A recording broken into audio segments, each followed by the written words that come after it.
Big TV భక్తి సమాచారం WhatsApp ఛానల్లో జాయిన్ అవ్వండి. అన్ని విశేషాలు ఎప్పటికప్పుడు తెలుసుకోండి. బిగ్ టీవీ ఆధ్యాత్మిక ప్రేక్షకులకు నమస్కారం. సో వరుసగా ముక్కోటి ఏకాదశి, అలాగే సంక్రాంతి సంబరాలు, మహాకుంభమేళ ఇవన్నీ ఉన్నాయి. వాటన్నిటి మీద అందరికీ కొన్ని సందేహాలు కలుగుతూ ఉంటాయి. వైకుంఠ ఏకాదశి వస్తుంది, అసలు ఎలా చేస్తారు, ఉత్తర ద్వారం నుంచి ఎందుకు దర్శనం చేసుకుంటారు, ముక్కోటి ఏకాదశిని వైకుంఠ ఏకాదశి యొక్క విశిష్టత ఏంటి అనేది కొంతమందికి సందేహాలు ఉంటాయి. అవన్నీ కూడా ఈరోజు మనం దానికి పరిష్కారం తెలుసుకుందాము. అలాగే సంక్రాంతి పండుగ విశిష్టత ఏంటో తెలుసుకుందాము. మహాకుంభమేళ దాని యొక్క ప్రాముఖ్యత ఏంటో కూడా తెలుసుకుందాం. సో ఇవాళ మనతో పాటు ఉన్నారు ప్రముఖ ఆధ్యాత్మికవేత్త, జ్యోతిష్య, అలాగే వాస్తు పండితులు శ్రీ గుండెపూడి శివ సుధీర్ శర్మ గారు. ఆయనతో మాట్లాడదాం, వివరాలు ఏంటో తెలుసుకుందాం. గురుగారు నమస్కారం. శ్రీమాత్రే నమః. శ్రీ గురుభ్యో నమః. గురుగారు, ముక్కోటి ఏకాదశి, వైకుంఠ ఏకాదశి దీని యొక్క విశిష్టత ఏంటో చాలా మందికి తెలియదు. అలాగే ఉత్తర ద్వారం నుంచి ఎందుకు దర్శనం చేసుకుంటారు, అది చేసుకుంటే పాపాలన్నీ తొలగిపోతాయని అంటూ ఉంటారు. దీని యొక్క విశిష్టత మా ప్రేక్షకుల కోసం ఒకసారి. వైకుంఠ ఏకాదశి, ముక్కోటి ఏకాదశి, పుష్యశుద్ధ ఏకాదశి రోజున వైష్ణవ దేవాలయాలంతా కూడాను భక్తుల రద్దీతో కిటకిటలాడేటువంటి రోజు. ఓ మాట చెప్పాలంటే శివాలయాలకి ఎవరు వెళ్ళరు సామాన్యంగా ఇవాటి రోజున, వైకుంఠ ఏకాదశి రోజున. వైకుంఠ ఏకాదశి అంటే ఏంటి, అసలు ముక్కోటి ఏకాదశిని ఎందుకు పేరు వచ్చింది అనేటువంటి ఒక విషయానికి వస్తే, వైకుంఠంలో సాక్షాత్ విష్ణుమూర్తి శ్రీభూ సమేతుడై, శ్రీదేవి భూదేవి సమేతుడై ఉత్తర ద్వారం ద్వారా ఆయన దర్శనమిస్తుంటారు వైకుంఠంలో. ఇక్కడ మనకి ప్రతి వైష్ణవ ఆలయం వైకుంఠమే. తప్పనిసరిగా మాట చెప్పాలంటే విష్ణుమూర్తి ఆలయాలు ఏవైనా సరే వైకుంఠంతోనే సమానం. శివాలయాలు కైలాసంతో సమానం అని ఎట్లా చెబుతూ ఉంటామో అలాగే ప్రతి విష్ణుమూర్తి దేవాలయం కూడా, రాముడు కావచ్చు, కృష్ణుడు కావచ్చు, వెంకటేశ్వర స్వామి వారు కావచ్చు, లేదంటే వామనమూర్తి కావచ్చు, ఇట్లా మత్స్యమూర్తి కావచ్చు, అనేక రకాలైనటువంటి దేవాలయాలు, వైష్ణవ దేవాలయాలు ఏవైతే ఉన్నాయో ఇవన్నీ కూడాను వైకుంఠంతోనే సమానం. మనం బొందితో వైకుంఠానికి వెళ్ళగలుగుతామా? ప్రాణంతో వెళ్ళలేం కదా. కానీ ప్రాణం ఉండగానే విష్ణుమూర్తిని వైకుంఠ ద్వార దర్శనం ద్వారా దర్శనం చేసుకుంటే పాపాలు ఎక్కడుంటే అన్నీ పోతాయి కదా, అన్ని పుణ్యాలే కలుగుతాయి. అలాంటిది ప్రతి దేవాలయంలో కూడా, వైష్ణవాలయాల్లో తెల్లవారుజామున 4 గంటలకే తప్పనిసరిగా ఉత్తర ద్వార దర్శనం అని చెప్పి చేస్తూ ఉంటారు. అలాగే తిరుపతిలో కూడాను 10 రోజులు ఉంచుతున్నారు ఏకంగా. ఈసారి 10వ తారీఖు నుంచి 19వ తారీఖు వరకు ఉత్తర ద్వార దర్శనం కలుగుతూనే ఉంటుంది. ఇప్పుడు మామూలు నార్మల్గా ఉండేటువంటి దేవాలయాల్లో ఏంటి, ఒక రోజు ఉంటుంది, ఆ రోజు రద్దీ ఉంటుంది, సాయంత్రానికి రద్దీ తగ్గిపోతుంది. కానీ తిరుపతి లాంటి దేవాలయాలు కష్టం కదా. ఇన్ని కోట్ల మందికి ఉత్తర ద్వారం ద్వారా దర్శనం ఇవ్వడం కోసమే 10 రోజుల పాటు అట్లానే విష్ణుమూర్తిని, ఆ వెంకటేశ్వర స్వామి వారిని శ్రీభూ సమేతంగా వైకుంఠ ఉత్తర ద్వార దర్శనం దగ్గరే ఉంచుతున్నారు, వేంచేపు చేసి ఉంచుతున్నారు. ఈ 10 రోజుల్లో వెళ్ళేటువంటి ప్రతి ఒక్కరూ కూడాను స్వామివారిని ఉత్తర ద్వారం ద్వారా దర్శనం చేసుకోవచ్చు. ఇంతమందికి దర్శనం కలగాలి కాబట్టి. మరి ముక్కోటి ఏకాదశి అని ఎందుకు వచ్చింది అంటే, ముక్కోటి దేవతలు అని చెప్పి మనం పిలుస్తూ ఉంటాం. ఎంతమంది మనకి? ముక్కోటి అంటే 3 కోట్ల మంది కదా. 3 కోట్ల మంది దేవతలు లేరు మనకు అసలు. చాలామంది కూడా మనల్ని హేళన చేస్తూ ఉంటారు. మీకు ముక్కోటి దేవతలు ఉన్నారు, ఏ దేవత ప్రార్థిస్తారు, ఏం చేస్తుంటారు, అది ఇది అని చెప్పి ఇది చేస్తూ ఉంటారు. ముక్కోటి దేవతలు అంటే 3 కోట్ల మంది దేవతలు కాదు.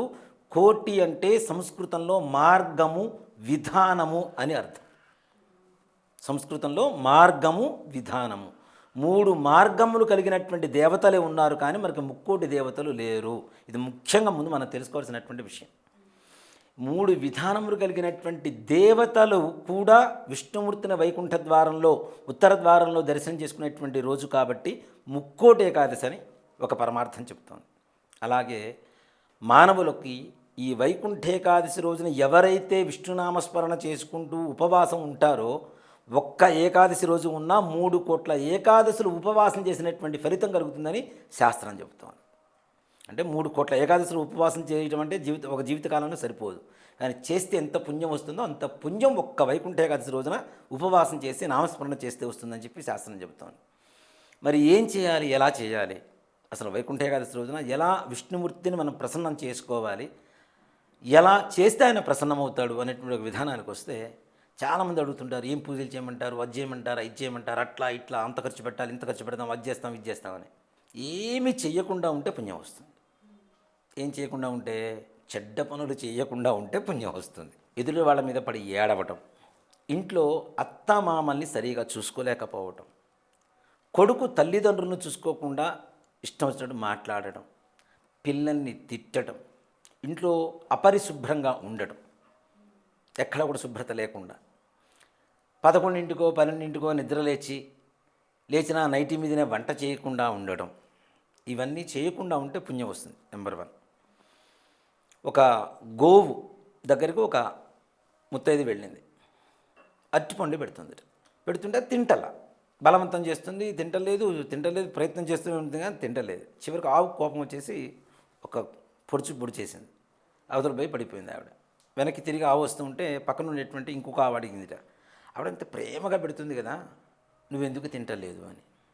ఇవాళ ఏకాదశి, ఆవిడ 2 పండు నాకు పెట్టేసి మొత్తం పుణ్యం మొత్తం కొట్టేయాలని చూస్తుంది. ఇంట్లో అత్తమామలకు సరిగా కూడుబెట్టదు, భర్తని ప్రేమగా చూడదు, పిల్లల్ని బాధ్యతగా చూడదు, ఇంట్లో ఉండేటువంటి ఏ వస్తువులు కూడా శుభ్రంగా ఉంచుకోదు, ఏ గుడికి వెళ్ళిన పాపాన పోలేదు, ఇంట్లో దీపారాధన 12:30 గంటకి తెప్పితే పొద్దున్నే లేచి దీపారాధన చేసిన పాపాన పోలేదు, ఏ దేవాలయానికి వెళ్ళలేదు, ఏ నదుల్లో స్నానాలు చేయలేదు.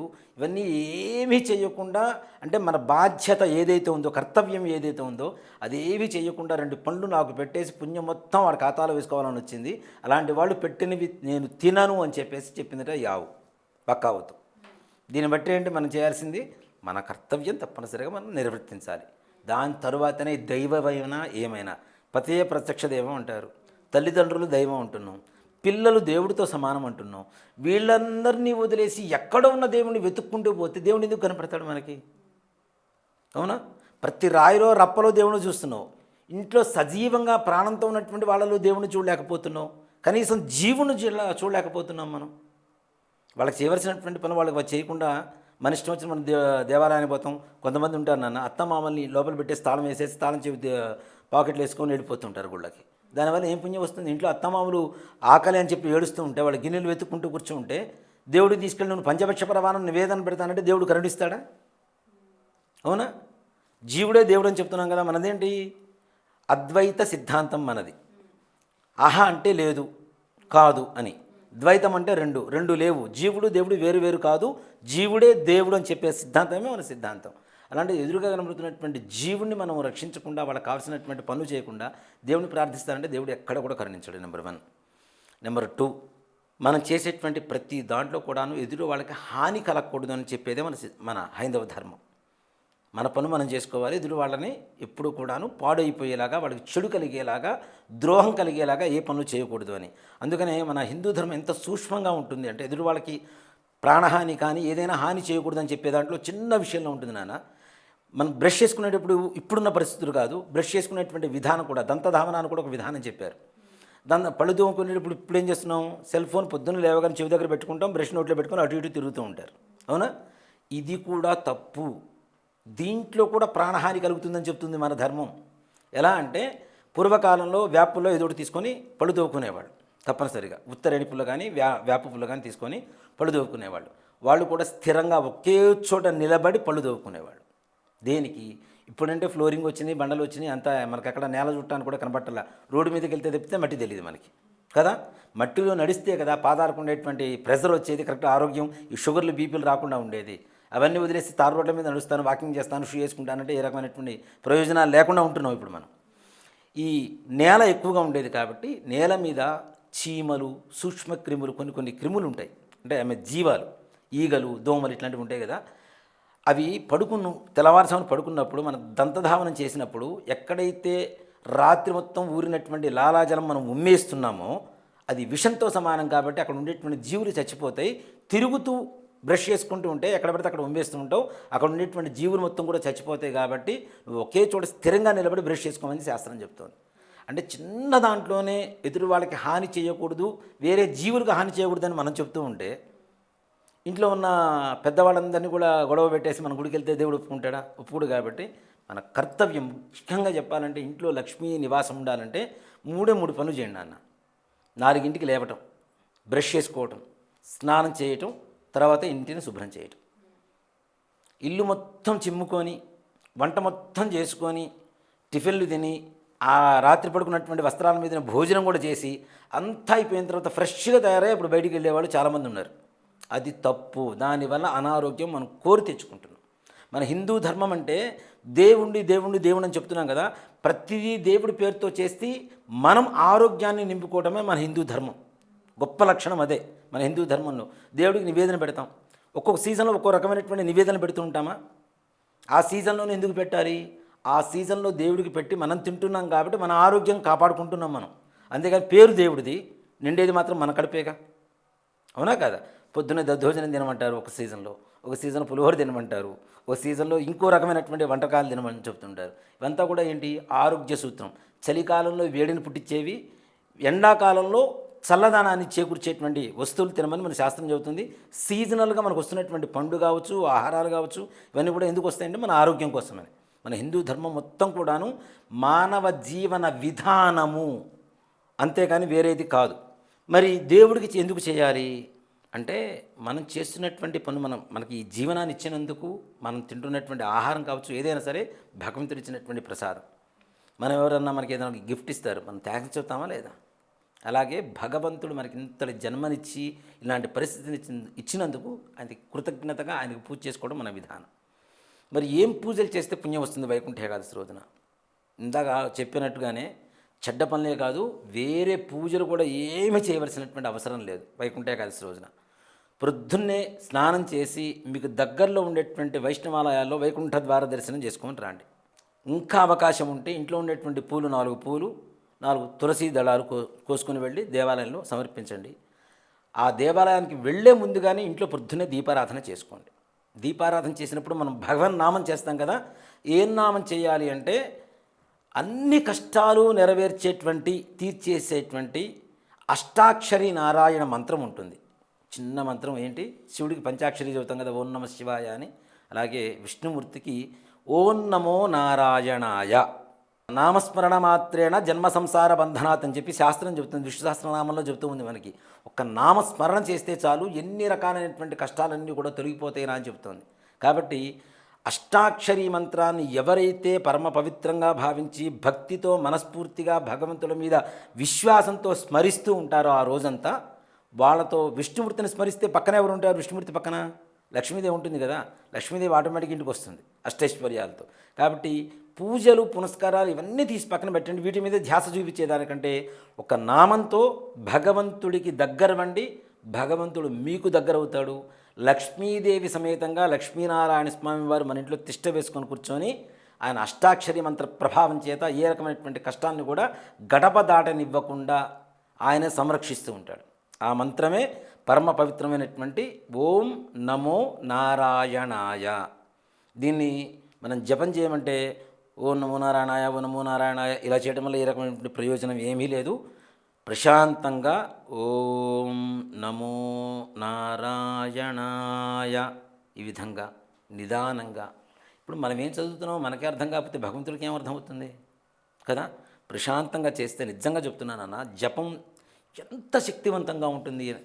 నా మంత్రాలు ఏవైనా సరే అంటే, మనం ఒక పావు గంట సేపు ఓం నమో నారాయణాయ అనేటువంటి మంత్రాన్ని పెదాలతో పలుకుతూ ఉంటే కాసేపటికి పెదాలు మూసుకుపోయి మనస్సు పలుకుతూ ఉంటుంది మంత్రాన్ని. కళ్ళు మూసుకొని ఒక అరగంట సేపు భగవన్ నామం చేయండి, మీకు ఇష్టం వచ్చినటువంటి ఇష్టదేవ నామస్మరణ చేయండి. కొంతసేపటికి పెదాలు మూసుకుపోతే లోపల మనస్సులోంచి నామం మనమే జపం చేస్తూ ఉంటాం. ఇది జపం. ఇది బయటికి చేసేదేంటి? నామస్మరణ. స్మరణ కంటే కూడా లోపల ఇంకా మనసుతో స్మరిస్తే ఇంకా తొందరగా ఎక్కువ ఫలితాన్ని ఇస్తుంది. దాని ద్వారా దివ్యజ్ఞానం అంటే ఏదైతే మనం మూడో కన్ను అని చెప్పి చెబుతున్నామో ఆ తప్పనిసరిగా త్రినేత్రం, జ్ఞాననేత్రం తప్పనిసరిగా తెరుచుకుంటుంది. భగవంతుడి సాక్షాత్కారం ఎవ్వరికైనా, అది చదువుకున్నటువంటి పండితుల కర్ల, వేదాలు చదువుకోకర్లా, పురాణాలు చదువుకోకర్లా, ఇతిహాసాలు చదువుకోవాల్సిన అవసరం లేదు. ఒక్క నామస్మరణ తీసుకొని మనస్ఫూర్తిగా జపం చేయగలిగితే, ప్రతి ఒక్కరికి భగవన్నామ స్మరణ చేయగలిగితే తప్పనిసరిగా భగవంతుడు సాక్షాత్కారం కలుగుతుంది. తద్వారా భవిష్యత్తు మీద మనం ఏం చేయాలో, ఏం చేయకూడదో, ఎవరితో మాట్లాడాలో, ఎవరితో మాట్లాడకూడదో, ఏం మాట్లాడాలో, ఏం మాట్లాడకూడదో, ఎలాంటి పనులు చేయాలో, చేయకూడదో కూడా భగవంతుడు మనకి తప్పనిసరిగా ఆకాశవాణి అని చెప్పి అంతకుముందు మనం రేడియోలో వింటుంటాం. ఆకాశవాణి అనేటువంటి మాట ఎక్కడి నుంచి వచ్చిందంటే, భగవంతుడు ఆకాశ మార్గం ద్వారా చెప్పేటువంటి మాటల్ని ఆకాశవాణి అంటారు. అలానే మన చెవిలో భగవంతుడు ఎప్పుడు చెప్తూనే ఉంటాడు, అరే ఇది నీ కరెక్ట్ కాదు, నువ్వు వెళ్ళకు, ఎవరికి చెప్తాడు? భగవన్నామాన్ని సంపూర్తిగా మనస్ఫూర్తిగా భక్తితో విశ్వాసంతో నమ్మి చేసినటువంటి వాళ్ళకి తప్పనిసరిగా చెప్తూ ఉంటారు. ఒక వ్యక్తి జాతకాన్ని కూడా చూడాల్సిన అవసరం లేదు నాన్న. Face is the index of the mind. అవునా? ఫేస్ ముఖ కవళికలు చూస్తే కొంతమంది చెబుతూ ఉంటారు. ఎలా చెప్పగలుగుతారు? కేవలం భగవన్నామ స్మరణ శక్తే, అంతమించి వేరే ఏం లేదు. కాబట్టి తులసిమాల కానీ తులసి దళాలు కానీ భగవంతుడి దగ్గర సమర్పించండి. మీకు చేతనైన నమస్కారం చేసుకోండి, చేతనైన ఆహారం నివేదన పెట్టండి. మీరు తినేటువంటి ఆహారం ఉంటుంది, అదే పెట్టండి. ఉపవాసం చేయండి. ఉపవాసం చేయగలిగిన వాళ్ళు మాత్రమే చేయండి. బీపీలు షుగర్లు పెట్టుకొని ఉపవాసాలు చేయాలంటే టాబ్లెట్స్ వేసుకోవాలి. అవి వేసుకోకుండా ఉండాలంటే అసలు లేకుండా పోతుంటారు. కాబట్టి తప్పనిసరిగా తినకుండా ఉండగలిగిన వాళ్ళు ఉండండి. తెలరైనటువంటి వాళ్ళు అల్పాహారం కొద్దిగా సేవించండి. ఎక్కువ ఆహారం తింటే నిద్ర వస్తుంది. నిద్ర వస్తే ఇంద్రియ నిగ్రహం ఉండదు, భగవంతుడి మీద ధ్యాస ఉండదు. కాబట్టి కొద్దిగా ఆహారం తీసుకొని ఉపవాసం చేయండి చక్కగా. మరుసటి రోజు ద్వాదశి తిథి వస్తుంది. ఆ రోజున మీకు చేతనైనటువంటి ఒక వ్యక్తినో లేదంటే ఒక బిచ్చగాడికో ఒక బ్రాహ్మడికో ఎవరికైనా సరే భోజనం పెట్టేటువంటి అవకాశం ఉంటే పెట్టండి. తప్పనిసరిగా శ్రీమన్ మహావిష్ణువు తప్పనిసరిగా మిమ్మల్ని అనుగ్రహిస్తాడు. వైకుంఠ ఏకాదశి రోజున నామస్మరణకి మించినటువంటి పూజ, యజ్ఞాలు, యాగాలు అన్నిటికీ మించింది ఒక నామస్మరణ మాత్రమే. కాబట్టి ఈ ఓం నమో నారాయణ అనేటువంటి మంత్రాన్ని తప్పనిసరిగా అందరూ స్మరించండి. ధన్యవాదాలు గురుగారు. శ్రీమాత్రే నమః. శ్రీ గురుభ్యో నమః. For more videos like this, subscribe Big TV channel.